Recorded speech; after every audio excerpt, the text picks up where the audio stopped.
Greetings, children. Welcome to my channel, Inside Accountancy by Shakun, Accounting Made Easy. Today we'll be talking about your Chapter 6, Retirement of a Partner, Class 12th. So here starts the lesson. In this video, we'll be talking about retirement of a partner. Especially, we'll be talking about the preparation of partner's capital account and the balance sheet. There will be a certain assignment from T.S. Garewal only. And all this is related to reconstitution of the firm. So what is retirement of a partner? Retirement of a partner means when an existing partner ceases to be a partner of the firm because he voluntarily wants to retire from the firm. So this can be done either with the consent of all the partners, or if the partnership is at will, then he has to serve a notice to all the partners. So retirement of a partner leads to the reconstitution of the firm, and whenever there is any reconstitution of the firm, certain adjustments need to be made. So the adjustments which are required at the time of reconstitution of the firm in case of retirement are change in PSR, which we have already discussed in the previous videos, treatment of goodwill, treatment of accumulated profits and losses and reserves, revaluation of assets and reassessment of liabilities. All these four adjustments or all these four topics have already been discussed in the previous videos. For more details, you can click on the I button. Today in this video, we'll be talking about the preparation of partner's capital account. We will learn that from a full-fledged question how we are required to make partner's capital account and the balance sheet at the time of change in profit sharing ratio because of retirement of a partner. So moving on, we'll straight away take an example and we will solve the question. So X, Y and Z were in partnership sharing profit and losses in proportion of 3:2:1. On 1st of April 2019, Y retired from the firm. On that date, the balance sheet was given as follows. So in the balance sheet, you've been given certain assets and liabilities as well as the capital accounts. The terms were goodwill of the firm was valued at 1,35,000 and adjustment in this respect was to be made in the continuing partner's capital account without raising goodwill account. So without raising goodwill account means that you are not required to raise goodwill account and then write it off. We will pass the entry for the valuation of goodwill, which is, what is the entry for goodwill? Our entry is the gaining partner's capital account DR to the retiring partner. So retiring partner's share of goodwill will be distributed between the gaining partners in the gaining ratio.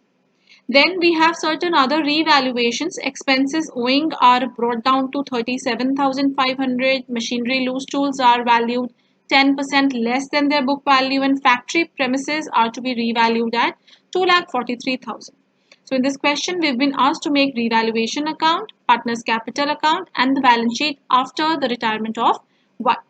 So let's first look how our working note will appear.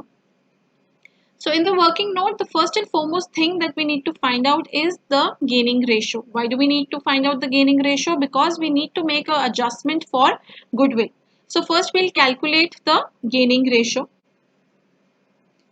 So how can we calculate the gaining ratio, since we know that this is the case of retirement and when no other information is given, in that case your gaining ratio is always equal to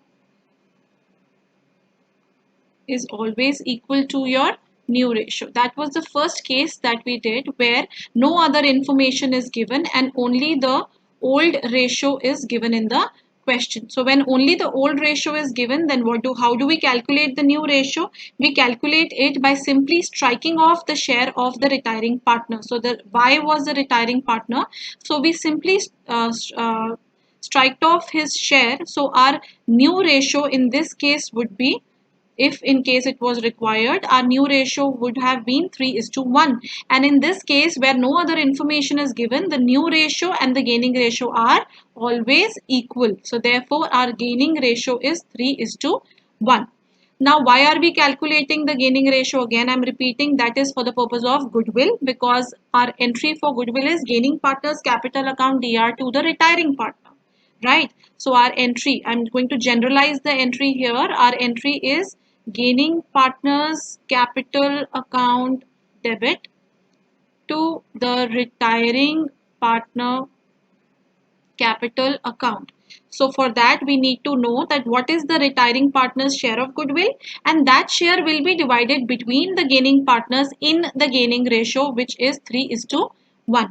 Okay, so now the goodwill of the firm is given to you as 1,35,000. First we need to calculate the retiring partner, that is Y's share of goodwill. So his share in the old ratio is 2/6. So 1,35,000 into 2/6 gives us 45,000, which is retiring partner's share of goodwill. So that means retiring partner should be credited with 45,000. Next, this 45,000 has to be divided in the gaining ratio, which is 3:1. So we have divided 45,000 between X and Y in the ratio of 3:1. So giving us their share of gain, that is 33,750 and 11,250. So this basically, this 45,000, that is retiring partners share, has been distributed between the gaining partners, that is X and Z, in the ratio of 3:1. So our journal entry in this case would be X capital account DR 33,750, Z's capital DR 11,250 to Y's capital 45,000. So this is the share of goodwill of Y which has been credited to him and debited to the gaining partners in the gaining ratio. So moving on. So now the next step is that we are required to prepare the revaluation account. As you very well know that the revaluation account format has been shown here on the screen, and it is very important to make proper format, writing DR and CR and for the year ended. This is very important. Now going back to the question, let's have a look at the question. So the first entry here, the first adjustment was regarding goodwill, for which we have already passed an entry. The next entry is regarding expenses owing. So let's understand this. So basically expenses owing are brought down to 37,500. Now look at the balance sheet. Expenses owing on the liability side are given to you as 45,000 and they have to be brought down to 37,500. So what is happening?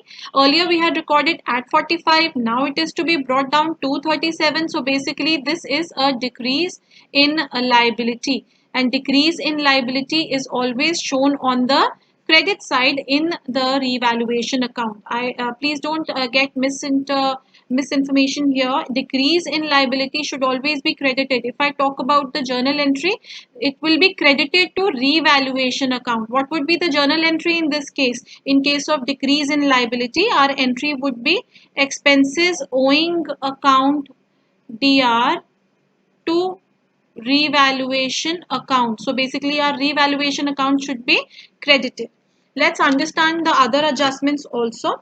Now the next adjustment is regarding the machinery and loose tools, which are to be valued at 10% less. 10% less means there is a decrease in the value of machinery and loose tools, kind of depreciation. So this basically means there is a decrease in assets. Now if we talk about assets, assets always have a DR balance, and decrease in the value of an asset should be credited. So our entry should be revaluation account should be debited to, we can make a combined entry also in case the journal entries are asked. So to machinery account and to loose tools account.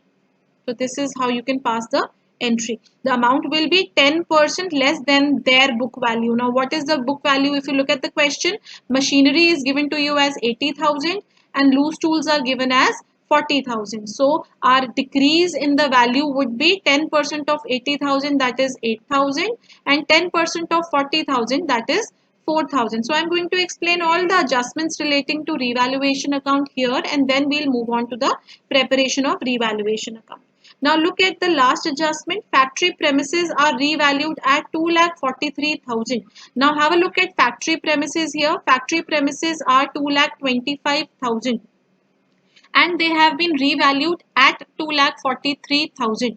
So there is an increase in factory expenses. So this is basically increase in asset. And what will be the journal entry for increase in asset? Our entry would be, let me just put that down. Factory expenses will be debited and revaluation account should be credited. So the amount of increase would be 2,43,000 minus 2,25,000. So that amounts to approximately 18,000, I believe. So these are the different transactions. If you can see all these four adjustments that were given to you with regard to the revaluation account, that there was a liability which was decreasing, there were assets which were decreasing, and there was factory premises, another asset which was increasing. All these will have an effect on the revaluation account. So now let's have a look at how these particular entries will be shown in the revaluation account, which I've just explained to you. So let's move to the revaluation account. So in the revaluation account, take it as a hint that when you prepare your revaluation account, children usually forget that which thing has to be shown where. If you're passing the journal entries, then that's fine. You can do the posting. But if you're making it directly, then it becomes a little confusing for children sometimes. So what you can do is you can remember debit side pay. You have to remember that you will always show decrease in asset and increase in liability, and on the credit side you will show the opposite, that is increase in asset and decrease in liability. So this way it will be a kind of a initiator for you to record the entries respectively on the DR or CR side. So taking the first entry was that the expenses outstanding were brought down to 37,500. So this was a decrease in expenses owing, that is a decrease in liability. So since this is a decrease in liability, it will be mentioned on the credit side by expenses owing, the difference between both the book value and the new value, that is 7,500. The next entry was regarding the machinery and loose tools which were revalued, and they had to be depreciated by 10%. So we had already calculated it that the machinery's depreciated or decreased value was 8,000, 10% of the book value, and decrease in loose tools was 4,000, that is 10% of 40,000. The last entry was regarding the factory premises. So factory premises, there was an increase. So increase was the earlier the value was 2,25,000 in the balance sheet. And this was the value that was given in the balance sheet, 2,25,000. From this we are going to subtract the new value. So we get the increase in the value of factory premises, that is 18,000. Okay, so we have put all the revaluations here. Please note that in the revaluation account, only the revaluation of assets and liabilities are shown, or if there are any expenses on reconstitution, they might be shown, right? So after that, we need to do the balancing. Now, for the balancing, as you all are aware, first we'll find out the total of DR side and CR side. The greater total will be written on both sides. So in this case, our CR total is greater. So we are going to write it on both sides, that is 25,500.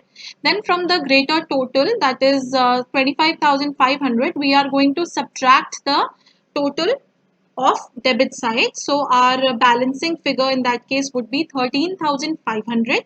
Now since the balancing figure is coming on the debit side, so that means this is the profit which has to be transferred to partners capital account, and this profit will be transferred in the old ratio. So after doing the balancing, the profit balancing figure which you get, that is 13,500, has been divided between the partners in the old ratio that was given in the question, right? So this is how we will prepare the revaluation account.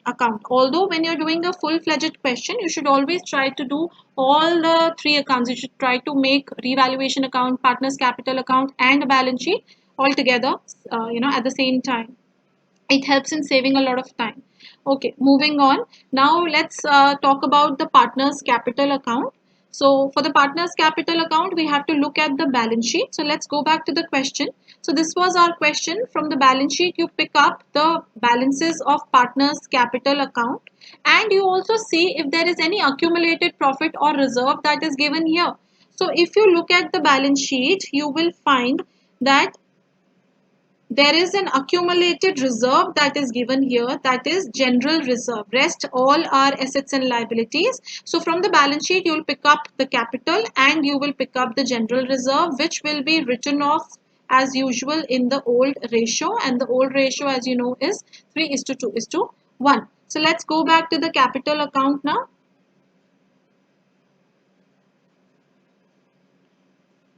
So in the capital account, we are going to show the opening balances of capital, and we are also going to show the general reserve which has been distributed in the old ratio. So both these things are shown. Next is that you know that we just prepared the revaluation account, and from the revaluation account, the profit that you get is always transferred on the credit side in the partner's capital account. Okay, so in the partner's capital account, profit is shown on the credit side and loss is shown on the debit side. So since we had profit, so that profit is shown, the which has been divided in the old ratio, that has been shown on the credit side in the partner's capital account. The next thing would be regarding the goodwill. So at the time of Y's retirement, you remember the first adjustment given to you was regarding goodwill. So we need to pass the entry for goodwill, which we had already discussed in the working note. I'll just put this entry here for your ease. So basically the entry was X capital should be debited with 33,750, Z's capital should be debited with 11,250, and Y's capital should be credited with 45,000. This was the entry that we passed.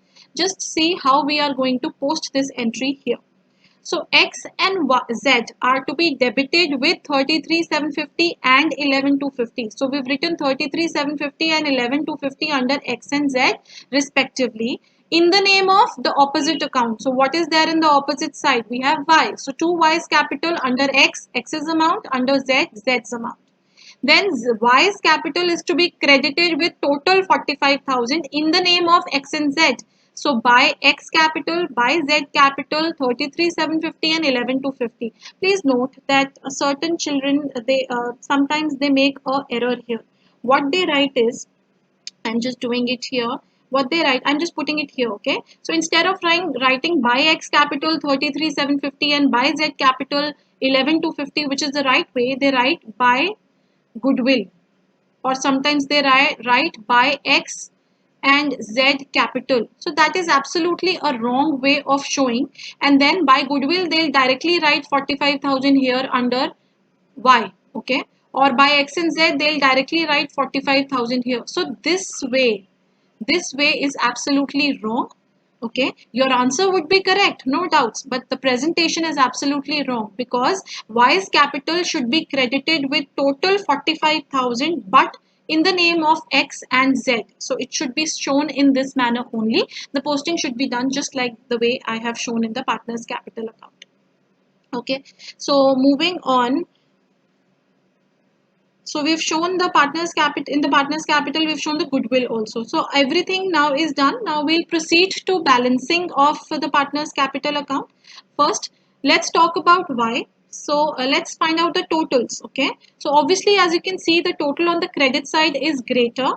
So the credit side total has been written on both sides. Now when you do the balancing, in case of Y, the balancing figure will be transferred to Y's loan account. Why loan account? Because Y is the retiring partner. He is no longer the partner of the firm. He is retiring from the firm. Therefore, the amount that is due to Y must be transferred to his loan account.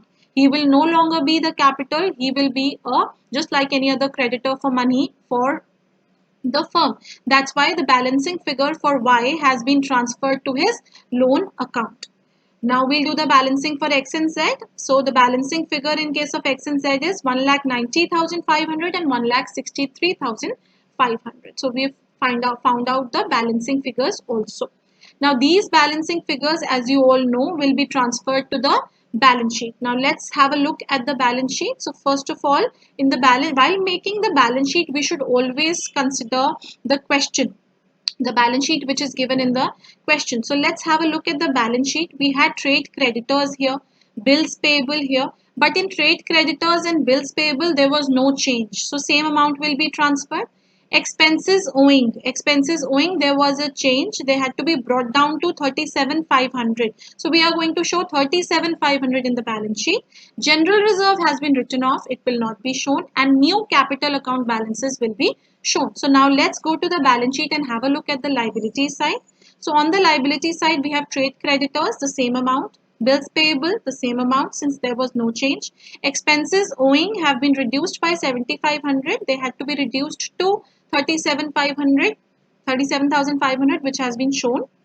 Then general reserve was written off, is not shown, and the new capital account balances from the partner's capital account and Y's loan account has been shown in the balance sheet on the liability side. Let's go back to the question again and look at the asset side.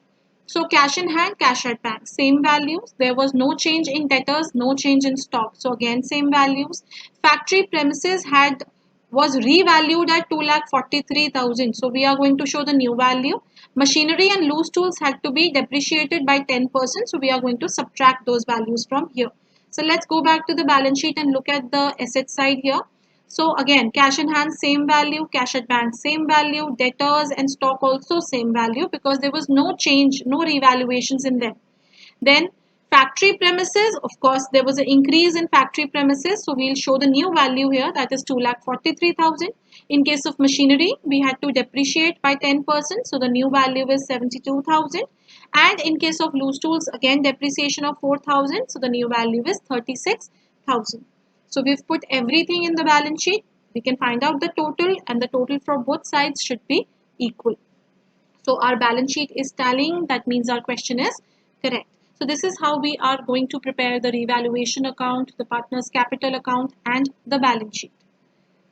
So on the basis of the concept that has been taught to you, you have to attempt the question number 29 to 39 from T.S. Garewal. These are big questions involving the preparation of revaluation account, partner's capital, and balance sheet. So kindly attend these questions and note down your doubts. In this chapter, we have talked about the retirement of a partner, preparation of partner's capital account and balance sheet step by step, along with the help of an example. I hope the concepts were clear to you. If you have any questions, you can contact me on my email ID, or you can leave any comments in the comment section. You can like, share, and subscribe. So this is Inside Accountancy by Shakun signing off. Thank you.